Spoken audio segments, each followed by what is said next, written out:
미국의 감리교회 선교사로 파송받은 스탠리 존슨이라고 하는 분이 인도 땅에 나가서 복음을 전하고 있었어요. 노방전도를 하고 있었어요. 그런데 지나가던 이슬람 교도 한 사람이 이 존슨 목사님의 그 설교를 방해할 목적으로 그에게 다가옵니다. 그리고 그는 이렇게 외쳤습니다. 우리는 당신의 기독교인들이 못 가진 것을 가지고 있어요. 당신들이 가지고 있지 못한 것을 우리는 가지고 있습니다. 설교받은 존슨 목사님은 그것이 무엇입니까? 그 이슬람 교도가 말합니다. 우리는 사우디아라비아 마흐메트의 무덤이 있는 메디나에 가면 마흐메트의 시체가 들어있는 관이 있어서 정말 이 마흐메트라고 하는 사람이 역사적인 인물이었다라는 것을 온천에 자랑할 수 있습니다. 하지만 당신의 기독교인들은 예루살렘에 가보면 빈 무덤밖에 없어서 예수가 과연 실존의 인물인지조차 의심스럽다라는 말을 했습니다. 그 말을 들은 존슨 선교사님은 이렇게 대답을 했어요. 고맙습니다. 감사합니다. 그러면서 그는 계속적으로 말을 합니다. 당신의 말 그대로입니다. 그대로 사실입니다. 그것이 기독교와 다른 이들의 차이점입니다. 우리 주님 예수 그리스도는 부활하셨기 때문에 더 이상 무덤이 필요 없는 겁니다. 우리 주님은 예수 그리스도는 부활하셨기 때문에 거기 계실 이유가 없습니다. 그래서 빈 무덤밖에 없는 것입니다. 그리고 마지막 이렇게 외쳤다고 하죠. 주 예수를 믿으면 당신과 당신 집이 구원을 받습니다. 여러분, 오늘 우리 찬양대가 찬양을 하나님께 올려드렸죠. 어떻게 어떤 표현으로 어떤 말로 여러분 부활을 다 증거할 수 있겠습니까? 우린 지난주 새벽 예배를 산상수 그 십자가 위에서 일곱 마디를 남기신 그 예수님을 삶을 돌이켜 봤어요. 그 말씀이 어떤 의미를 가지고 있는지, 그 말씀을 전하는 저도 듣는 우리 교우들도 마음이 무거웠습니다. 목소리는 가라앉았고 얼굴에는 기쁨의 표현을 할 수 없었죠. 왜요? 그 피 흘리시고 살찌기시는 그 십자가의 고통 속에서도 자기를 십자가에 내놓았던 가야바와 안나스를 위해서, 그리고 자신을 따르던 그 제자들 가운데 은 30에 자신을 팔았던 가룟 유다와 그토록 예수님의 수제자라 자신 있게 말하던 베드로 사도마저도 목숨이 위태할 때 주님을 부인한 것이 아니라 한 계집종 어린 아이의 말 한마디 때문에 3번씩이나 마지막 3번째는 주님을 저주까지 하면서 부인했던 그 베드로 사도, 십자가에 사람을 달아놓고 시덕거리며 그 아래 제비를 꼽고 있던 로마 군인들을 향해 주님은 사력을 다해서 이렇게 기도하셨죠. 하나님, 저들의 죄를 용서해달라고. 저들이 자기가 하는 일을 알지 못하기 때문이라고. 함께 사람들과 희롱하고 욕을 하던 그 두 강도 가운데 한 강도가 마음의 변화를 입어서 예수님을 향해서 예수님, 나와 함께 낙원에 있을 때 나를 좀 기억해 주십시오라고 할 때 그 힘없던 생명이 꺼져가는 그 주님은 그 영혼마저도 구원해 내시죠. 그리고 증오의 눈빛으로, 아니 환호의 눈빛으로 자신들이 승리했다라고 하는 환호성을 지르던 그 십자가 아래에 있던 제사장들과 서기관들과 바리새인들 틈에 가슴을 치며 통곡하는 자신의 어머니 마리아를 보게 된 것이고, 자신의 동생들은 다 두려워 도망가 버리고 예수님의 제자들마저 도망가 버렸지만 자신의 곁에, 어머니 마리아 곁에 있었던 사도 요한에게 그 어머니를 내 어머니라고, 내 어머니라고, 어머니에게 마지막 효성을 다하시는 그 예수님 말씀 앞에 엘리 엘리 라마 사박다니, 하나님 하나님 어찌 나를 버리셨습니까? 이 말씀은 결코 하나님을 원망하는 말씀도 아니고, 이것이 시편 22편 1절에 있는 말씀으로 이미 구약의 시대부터 어린 양을 잡는 유월절이 되면 이스라엘 백성들이 목 놓아 부르던 그 엘리 엘리 라마 사박다니, 하나님, 내가 하나님의 뜻이라면, 하나님의 명령이라면 내가 어린 양이 되겠습니다 고백하신 그 예수님, 한마디 한마디가 우리의 가슴을 짓누르던 한 주간을 보냈습니다. 무엇을 먹어도 맛을 느낄 수 없고 어떤 것을 봐도 기쁘지 않았던 고난의 시간은 지났습니다. 그리고 오늘 우리는 이 아침 부활절을 맞게 된 겁니다. 부활절을 맞게 된 거예요. 얼마 전 노예 모임에 갔더니 울산 기독교 청년연합회에서 제작한 조그만 깃발을 우리에게 나누어줬습니다. 저는 그 회장님에게 부탁을 해서 여러 개를 받아왔습니다. 그리고 우리 교회 마당, 우리 교회 담벼락에 펄럭이도록 다 달아놨습니다. 그 내용은 예수님은 부활하셨습니다. 우리 한번 고백해 볼까요? 예수님은 부활하셨습니다. 그래가 들리겠어요? 다시 한번 우리 옆에 분에게 귀가 따갑도록 고백합시다. 예수님은 부활하셨습니다. 아멘. 이게 오늘 우리의 고백입니다. 예수님은 부활하셨어요. 여러분, 제 지식과 제 지혜로 어떻게 부활하신 예수님을 여러분에게 다 증거할 수 있겠어요? 그래서 고민이 많아요. 자, 오늘 본문을 돌아가 볼까요? 예수님 부활하신 사건을 요한복음은 20장 1절부터 29절까지 기록해 놓았어요. 오늘 여기 18절까지만 읽으셨는데요, 29절까지를 보면서 요한복음 20장 1절로 29절까지 말씀에서 가장 중요한 포인트가 있어요. 반복되는 단어가 있어요. 그게 뭐냐면 본다, 보았다, 보니라고 하는 본다라는 말씀이에요. 자, 성경을 보세요. 1절을 보십시오. 막달라 마리아가 무덤에 와서 돌이 무덤에 옮겨진 것을 보았어요. 봤죠. 5절을 보십시오. 구비에 세마포 놓인 것을 보았습니다. 보았죠. 6절을 보십시오. 시몬 베드로는 따로 와서 무덤에 들어가 보니 보았죠. 8절을 보십시오. 그때야 무덤에 먼저 갔던 그 다른 제자도 들어가 보았습니다. 그리고 믿었습니다. 11절을 보십시오. 마리아는 무덤 밖에 서서 울고 있더니 울면서 구부려 무덤 안을 들여다보았다라고 말하죠. 18절을 보십시오. 막달라 마리아가 가서 제자들에게 내가 주를 보았다라고 또 이야기를 합니다. 20절의 말씀을 보십시오.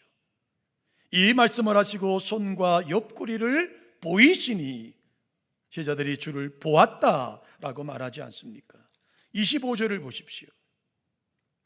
다른 제자들이 그에게 이르되 우리가 주를 보았노라 라고 말합니다. 27절을 보십시오. 도마에게 이르시되 내 손가락을 이리 내밀어 내 손을 보고 내 손을 내밀어 내 옆구리를 넣어 보라. 그리하여 믿음 없는 자가 되지 말고 믿는 자가 되라. 보았다, 보았다라고 말씀을 반복하고 있죠. 29절의 말씀을 보십시오. 예수께서 이르시되 너는 나를 본고로 믿느냐? 보지 못하고 믿는 자들은 복되도다. 본고로, 보지 못하고 본다라는 말씀을 반복적으로 말씀하고 있습니다. 특별히 여러분 다 같이 8절의 말씀을 함께 한 목소리로 읽어보실까요? 8절입니다. 읽습니다. 그때야 무덤에 먼저 갔던 그 다른 제자도 들어가 보고 그 다음에 뭐예요? 믿더라 이렇게 말씀합니다. 20절 말씀을 또 같이 보실까요? 이 말씀을 하시고 손과 옆구리를 보이시니 제자들이 주를 보고 기뻐하더라. 보이셨더니 제자들이 그것을 보았고 기뻐했다고 말씀합니다. 여러분, 성경이 지금 저와 여러분에게 어떤 말씀을 하고 계시냐 하면, 여러분, 부활이라고 하는 사건은요, 이렇게 보았음에도 불구하고 믿지 못하는 사건이라는 말이에요.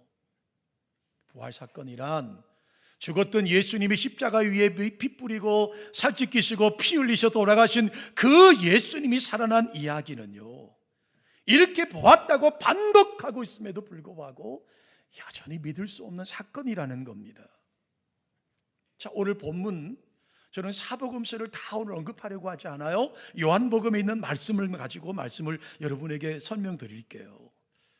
오늘 요한복음 20장의 말씀을 비추어 보면 안식 후 첫날, 그러니까 바로 오늘 휴일 새벽, 아직 해가 뜨기 전입니다. 어두울 때 막달라 마리아, 마태복음과 마가복음과 누가복음은 다른 여인들도 함께 갑니다. 막달라 마리아가 예수님의 무덤에 갔습니다.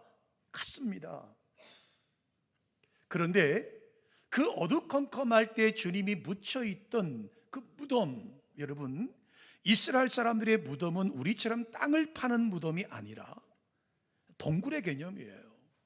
동굴을 파서 그 중앙에 제단을 놓고 그 입구에 큰 돌로, 동그란 돌로 입구를 막아 놓습니다.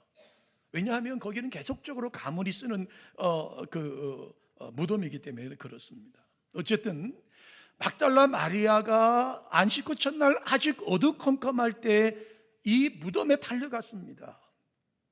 그런데 가서 보았습니다. 무엇을요? 무덤이 빈, 다시 말하면 입구가 열린 것을 보았습니다. 그때 그의 머릿속에 든 생각이 무엇일까요?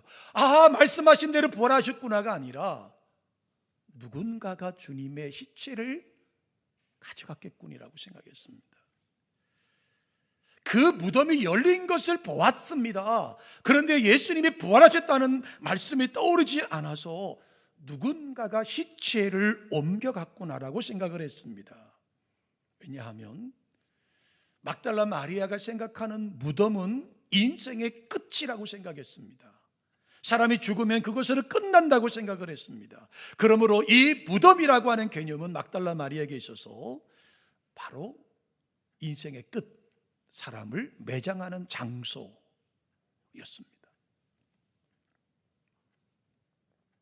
무덤문이 열린 지금 상황에서 예수님께서 과거에 살아계실 때 말씀하셨던 내가 죽음 다음에 살아날 것이라고 하는 말씀보다는 인간은 죽으면 무덤에 묻히는 것으로 끝난다고 생각한 거예요. 그래서 그 무덤문이 열렸음에도 불구하고 그는 죽은 나사렛 예수가 살아났다라고 생각하기보다는 누군가가 예수님의 시체를 옮겨갔을 거라고 생각을 했습니다. 그래서 2절에 막달라 마리아는 다시 내려와서 두 제자 베드로 사도와 사도 요한을 다시 데리고 무덤으로 올라갑니다. 베드로와 요한은 예수님의 무덤에 들어가 보았습니다. 보았지요. 무엇을 보았습니까? 마리아의 말이 사실이라는 사실을. 무덤 동굴의 입구가 열렸고 그 안에 들어가 보았더니 예수가 시신이 보이지 않았다라고 하는 것을 알았습니다. 그게 사실이니까요. 그런데 8절의 말씀을 우리 다시 한번 보실까요? 8절에 믿음에 관한 이야기를 합니다. 8절입니다. 읽습니다. 시작. 그때야 무덤에 먼저 갔던 그 다른 제자도 들어가 보고 무엇을 믿었다는 얘기일까요? 이가 지금 여기 성경에서 8절에 보고 믿었다라고 하는 말을 우리는 보았으니까 예수의 부활을 믿었다, 아니에요. 그 막달라 마리아가 먼저 산에 올라가서 무덤에 보았던 그 주님의 무덤이 비었고 입구가 열렸고 예수의 시신이 사라졌다는 이야기를 안 거예요. 그 사실을 믿은 거예요. 여러분, 성경 전체에는 믿는다는 이야기를 줄을 이루고 있죠. 요한복음 11장 예수님은 죽은 나사로를 살리실 때 막달라 마리아에게 먼저 하신 말씀이 있습니다. 내가 믿느냐? 내 오빠가 살아나는 것을 믿느냐? 오늘 본문 읽진 않았습니다만 27절 말씀에 보면 부활하신 후에 의심하는 도마가 있었죠. 예, 도마의 의심이 합당합니다. 난 보지 못하면 못 믿겠다. 어떻게 죽은 사람이 믿느냐? 예수가 죽은 것을 우리가 알고 있는데 어떻게 3일 만에 살아난다는 말을 믿을 수가 있느냐? 그때 주님이 도마에게 나타나셔서 하신 말씀이 뭐죠? 믿는 자가 되라고 말씀합니다. 여러분, 믿음이란 신앙생활에 굉장히 중요합니다. 특히 부활에 있어서 믿음은 더욱더 중요합니다. 그런데 본문 8절에서의 믿음은 단지 무덤에 죽은 예수님이 세신이 없다는 사실을 믿었다고 이야기하고 있어요. 믿기는 믿는데 부활하신 주님을 믿는 게 아니라 그 여인 막달라 마리아가 본 사실을 근거해서 믿었다는 말입니다.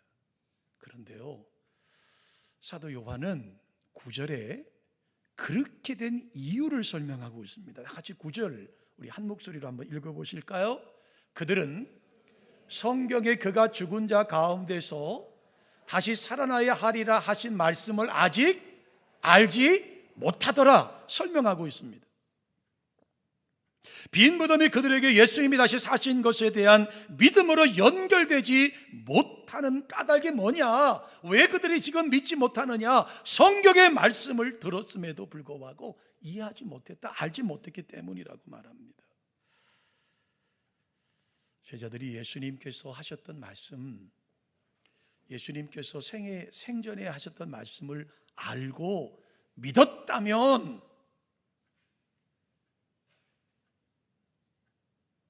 그들은 이 빈 무덤이 부활의 확실한 증거라는 사실을 믿었을 거예요. 그런데 성경은 그렇지 않았다는 거예요. 제가 오늘 이 말씀을 일부 때도 말씀을 드렸는데 예수님의 복음에 관해서, 예수님의 부활에 대해서 요한복음은 우리에게 이 빈 무덤에 관한 이야기를 하시면서 하고 싶은 메시지가 분명히 있다고 저는 믿었어요. 그것이 뭐냐 하면 보고 믿는 것보다 청각에 듣고 믿는 것이 훨씬 더 크고 아름답다라는 거예요. 무슨 말이냐면 많은 사람들은 우리에게 이렇게 말합니다. 목사님, 하나님의 존재를 나에게 보이면 내가 믿겠습니다. 내가 만나보면 내가 예수 믿겠습니다. 내가 뭘 봐야 믿죠. 뭘 봐야 믿을 만한 것 아닙니까? 라고 이야기하고 있어요. 그런데 오늘 사도 요한은 요한복음을 통해서 아니야, 보는 게 중요한 게 아니야. 막달라 마리도 봤잖아, 안 믿었어. 베드로 사도도 봤잖아, 안 믿었어. 사도 요한도 봤잖아, 안 믿었어. 보는 게 중요한 게 아니야.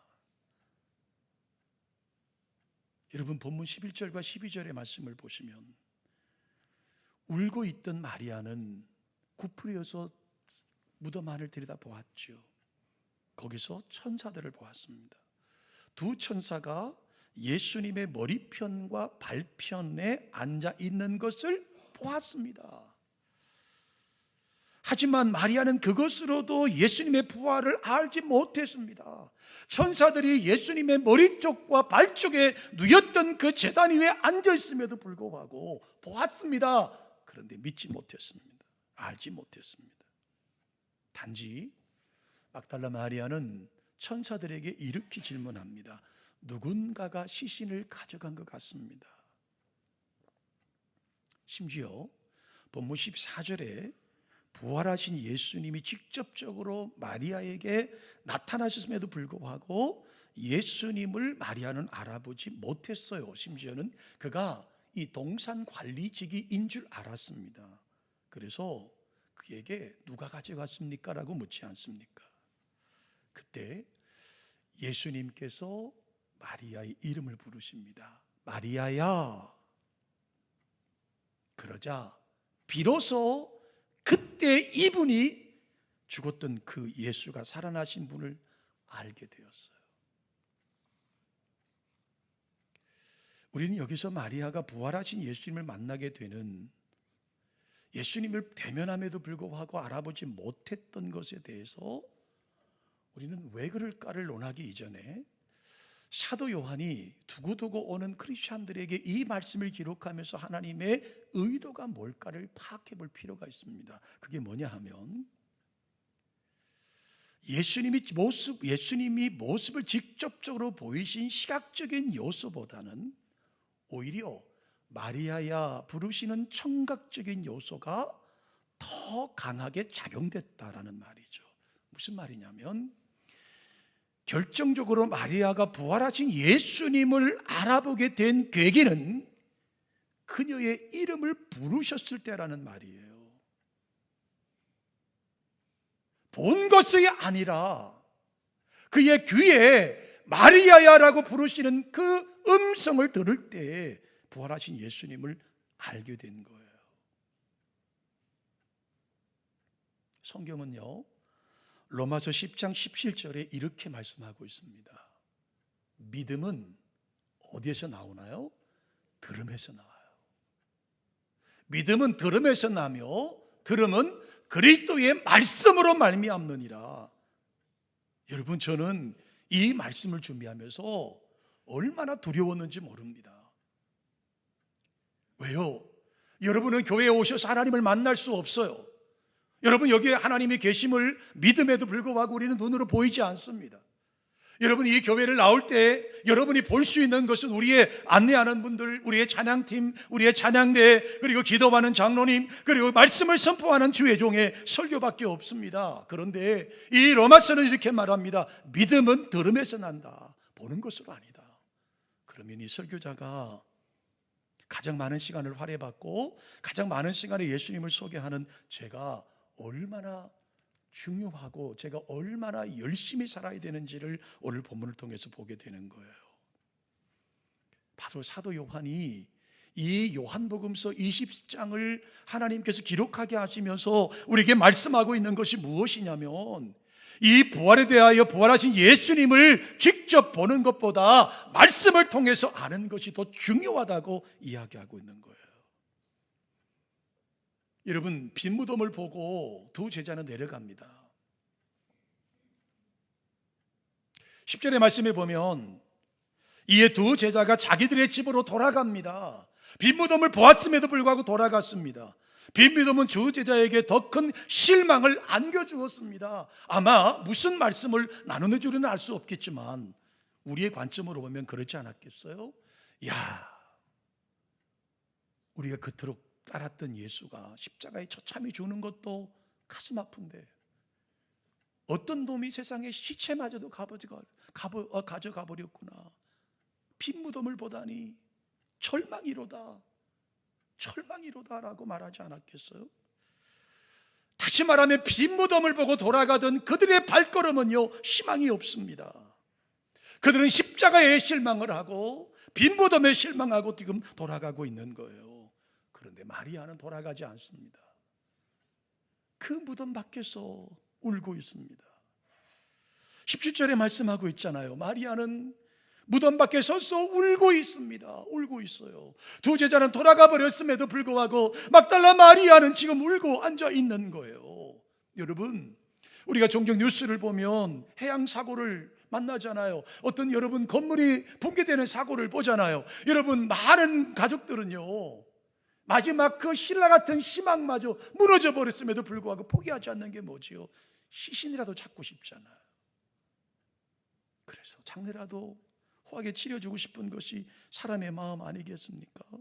마찬가지지 않겠어요? 마리아의 마음이 그러지 않았을까요? 예수님이 살아났다는 건 꿈에도 생각하지 못한 채 도대체 시신이라도 좀 편하게 내가 찾아서 장례 드리고 싶은 그 마음이 있지 않았겠어요? 그런데 여러분, 막달라 마리아와 두 제자의 슬픔은 오래가지 않았습니다. 왜냐하면 부활하신 주님이 그들에게 나타나셨기 때문입니다. 오늘 본문에서는 막달라 마리아에게 가장 먼저 나타나셨고 이후에 제자들에게 나타나셨습니다. 이제 두 제자와 막달라 마리아에게 있어서 이 빈 무덤은 더 이상의 실망과 좌절과 슬픔의 대상이 안 되는 것이죠. 왜요? 주님이 부활하셨으니까요. 또한 그동안 막달라 마리아와 다른 두 제자가 가졌던 생각도 잘못된 것을 알았어요. 누가 시신을 훔쳐갔다고 누군가가 예수의 시신을 가져간 것이 아니었지요. 그들에게 빈 무덤은 예수님이 부활하신 가장 큰 증거가 되온 거예요. 사랑하는 성도 여러분, 예수님의 부활은 보는 것이 아니라 듣는 것입니다. 아멘 하십시오. 여러분, 예수님의 부활은 보는 것이 아니라 듣는 것입니다. 오늘 우리 부활절 아침에 제가 여러분 앞에 목 놓아 외치는 예수 부활하셨다는 사실을 믿는 것이 부활절이라는 거예요.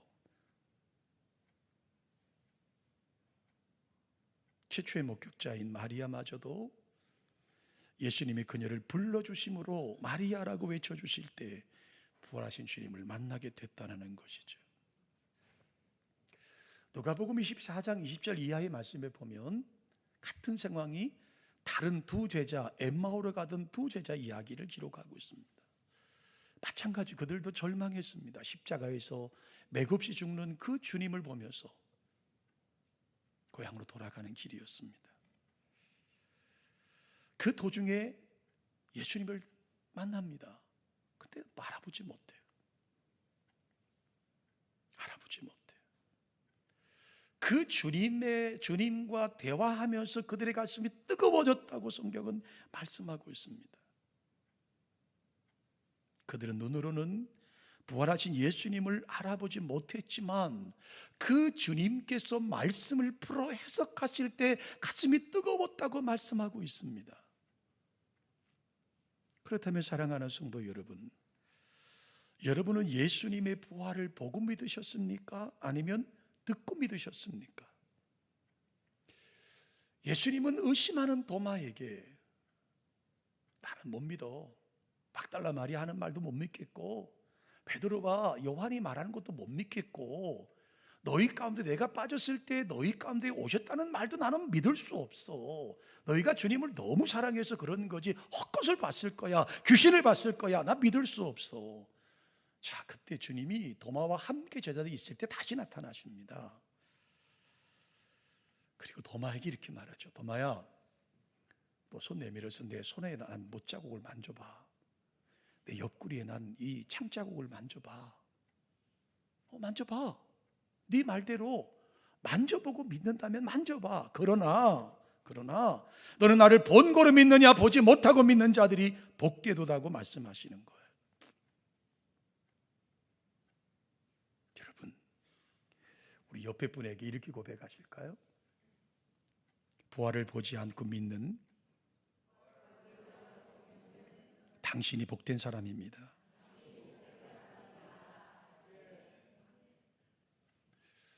다시요.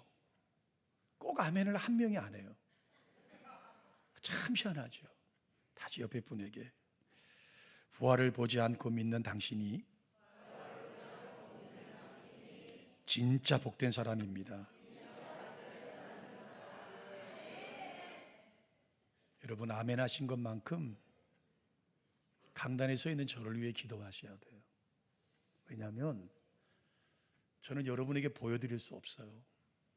그런데 제가 할 수 있는 일이 하나 있어요. 여러분에게 그 주님을 말씀으로 증거할 수 있어요. 근데 제 지식은 한계가 있어요.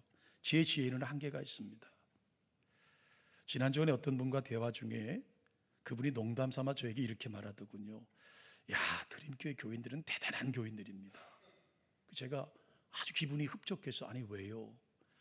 아니 목사님 설교를 30년 듣고 있는 교인이 대단한 교인 아닙니까? 대단하신 분들입니다. 사랑하는 성도 여러분, 빈 무덤은 더 이상의 슬픔의 자리가 아닙니다. 무덤의 자리가 아닙니다. 좌절의 자리가 아닙니다. 의심의 자리가 아닙니다. 빈 무덤은 예수님이 부활하셨다는 가장 강력한 증거입니다. 거기서 막달라 마리아는 예수님을 만났습니다. 사랑하는 성도 여러분, 우리의 삶도 그렇지 않을까요? 우리는 지금 빈 무덤을 향해 달려가는 인생입니다. 점점 나이를 먹죠. 점점 나이를 먹습니다. 점점 우리의 몸은 노쇠해져 갑니다. 탄력 있던 피부가 점점 쭈글쭈글해지고요, 우리의 떠날 날이 점점 다가오고 있습니다. 그런데 여러분, 우리가 이 빈 무덤의 사건을 정확하게 이해한다면 결코 죽음은 우리에게 두려운 대상이 아닌 것이죠. 왜요? 빈 무덤이 있어야 부활이 증언되기 때문입니다.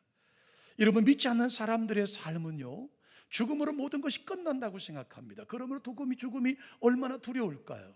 그러나 우리에게는 결코 죽음이 두렵지 않습니다.